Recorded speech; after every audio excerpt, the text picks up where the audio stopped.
Friends, I am going to discuss one very important theory of international politics, that is decision making theory, with you today. Now, the theory is relevant and important not only in the field of international politics, but today the theory is much needed and is gained its importance in all the organizations, whether big or small. In fact, all organizations require to take timely decisions, and this is part of managerial process. All organizations, all of us know, are dynamic organizations. They have to keep pace with the changing environment, with the changing time, with the changing situations, and so frequently new goal sets are must for the growth and development of any organizations. And here is the importance of taking rational and timely decisions, because if the decisions are taken in time, if the decisions are rational, that will reduce the chances of risk and will put any organizations in relatively advantageous positions. Now, taking a decision, whether in the field of international politics where international actors are there, or in any organizations where we have a chain of managers who take decisions, the decision taking is not only an art, but today it is a science. And the decisions which are taken is not any ad hoc thing that somebody has taken a decisions, like we say that yesterday our prime minister has taken a decision of giving 20 lakh crores economic package to the people. It is not like that he thought that he should give and he gave.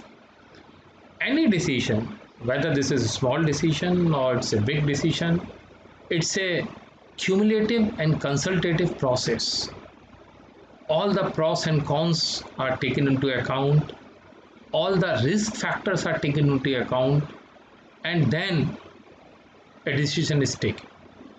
Now, capability of taking this decision or any decision comes through studying the various background and the influencing factors.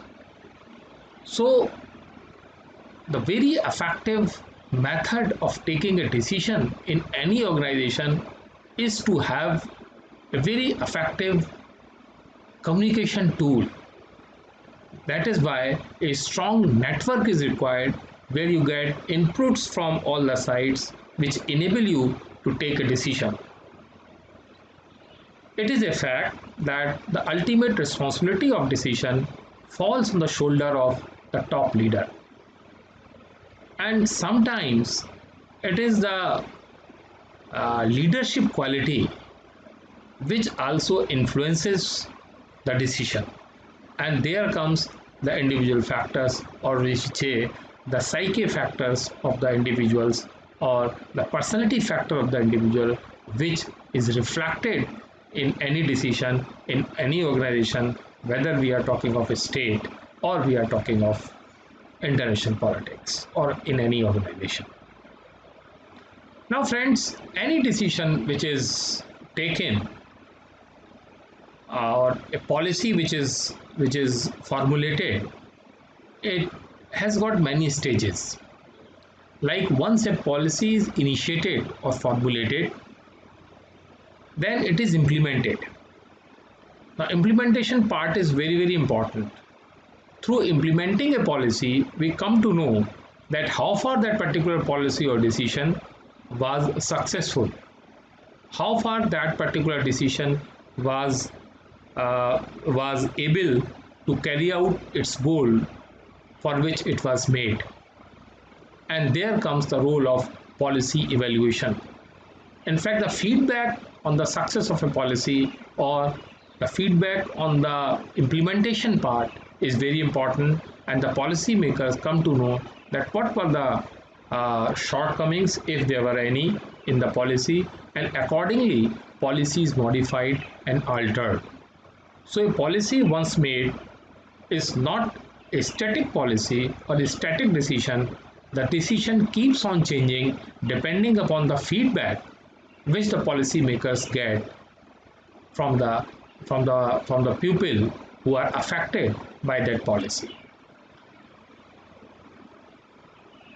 There are so many factors which are important in decision making in any organization. Here, as you can see in this particular slide, that I have taken three factors which play key role in making a decision. First is the internal setting of the society or organization. What kind of organization is that?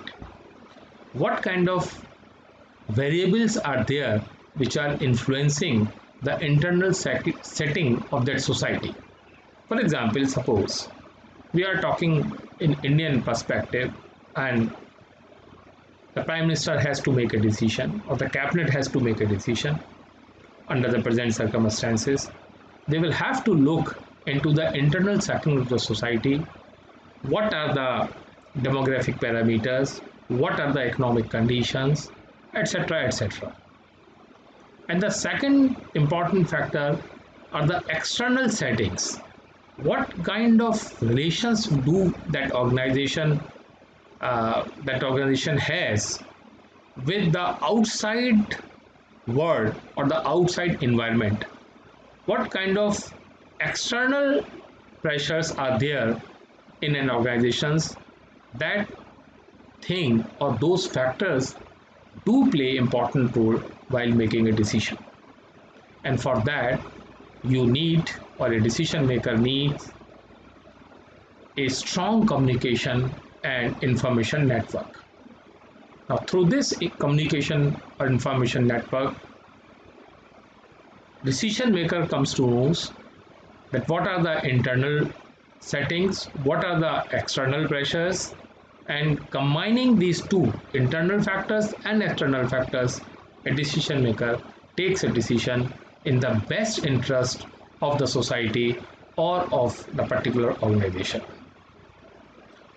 Vaspi is one of the very famous international writer of the international politics.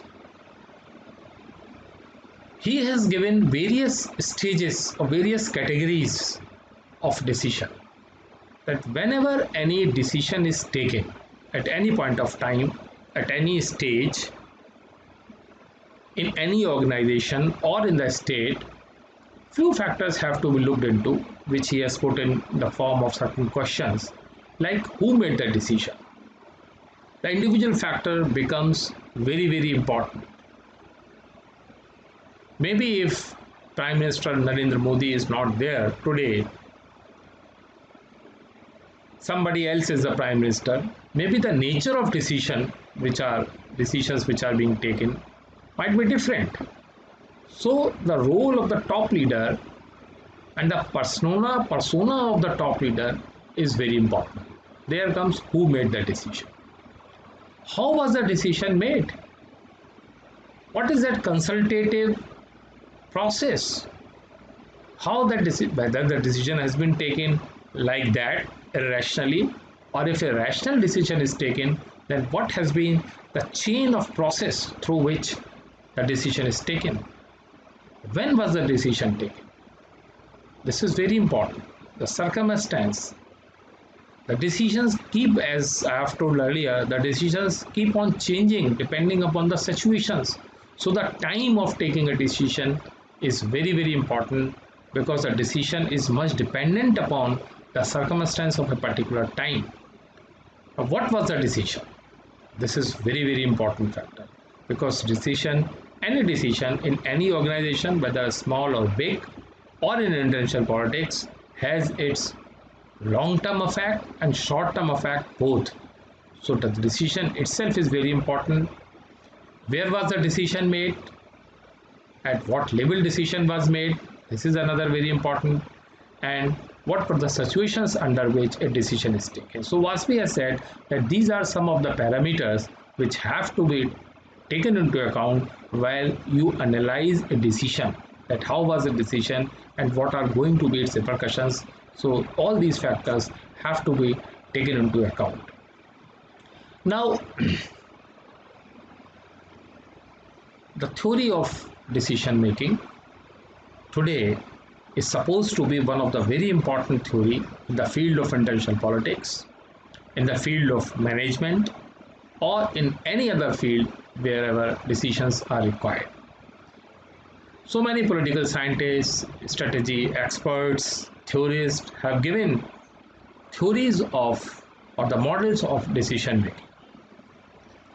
Here I will discuss theories and the models which have been proposed by many strategic analysts or political scientists for the decision making. The first model which I am going to discuss in this lecture today is by Herbert A. Simon model, popularly known as Simon model. He has written a book called Administrative Behavior, a study of decision making process in administrative organization. The book was published in 1948. Now he has described a lot of things in this particular book regarding the decision making. As you can see here, that what he says is that any decision which is made is based on a process of action. Now what is that process of action, that we will discuss in the corresponding slide. And once that decision is made or arrived at, then that decision is implemented. Implementation of a decision is equally important as far as its formation is important. Now what is the process of action? Here he says that whenever a decision is made, a decision maker or the body of the decision makers have number of choices with them. There is availability of number of alternatives. Now the rationality is picking up the best of the alternatives which are there. Suppose yesterday or the day before yesterday, the cabinet decided to give 20 lakh crores economic package to the people of India, to the industries, to different sectors. They must have had a number of alternatives before them. Now they picked up this one. So picking up the best option depends upon studying the prevalent situation, and then out of the number of alternatives available, the best one is picked up. Now any decision which is picked up or any decision which is taken has to be in the line of the objectives of that particular organization or state. If we are a welfare state, if we are a democratic state, if we are people-centric state, then any decision which is taken at any level has to be in the line of the objectives of that particular organization. If we are talking of any private organization, if we are talking of any other private sector like Amazon, Flipkart, or any other organization, Asian Paints, then we see that any decision which is taken has to be from the angle of the profitability of that organization. So the meaning thereby, before taking a decision, all the managers have objectives of that organizations in mind. And any decision which is taken, as told earlier, is product of combined group effort. That is what Simon has told very categorically, that multiple factors do play important role in the making of the decision, and it's a combined group effort. And then comes the most important part, that taking a rational decision. Now the rational decision which is taken should be scientifically and empirically studied decision, and a decision is said to be a rational when it maximizes the given values of that particular organization in the given situation. Maybe the situation is, suppose situation is not like today. Today we are we are in a different situations. We are living In a lockdown situations, the economy is paralyzed. Under this situation, if we take a decision, then the decision is rational when it is in line with the current prevailing situation. So the best decision has to be taken under the given circumstances. Now, Simon has told that when any decision is taken, there are so many factors which are rather negatively influencing, and sometimes they push you back in taking a rational decision. So these three things which he has discussed, which are very, very prominent here. The first is when you have too much choices, then you get confused that which decision is to be taken. So too much dependence on available alternatives sometimes is not good. The rational decision has to be taken, and the best available, the thoughtful, the scientifically arrived decision should be taken. And too much dependence on all the alternatives and studying of alternatives is sometimes lead to confusions and a wrong decision is taken. Secondly, he says that sometimes partiality enters into the decision making process. Now, what is this partiality? Partiality is in fact is also discussed in the third point, that is your subjectivity and perception. Now, partiality, subjectivity and perception means that you are guided by certain kind of ideological factors, and your ideology, your own perception of a thing sometimes push you back from taking a rational decision. Rational decision has to be an objective decisions. The ideology, your subjective values should not play a role in taking a decision. So this is what he says, as these are some of the very important factors which do play important role in taking a decision. The same point of rationality has been further emphasized by another very important political scientist, that is Robert de Dahl. He has written a very famous book, Modern Political Analysis.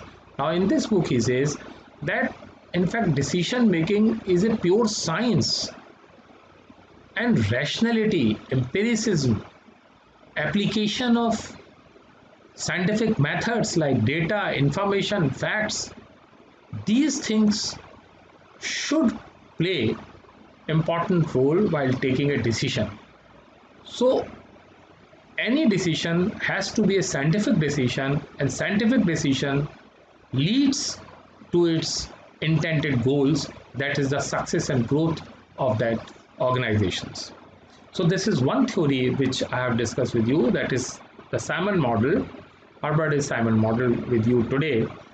And the second theory, which is again very, very relevant and important theory in the decision making process, that is by Snyder, and that I will discuss in my corresponding lecture. Thank you very much. I hope you like this lecture. Thank you very much.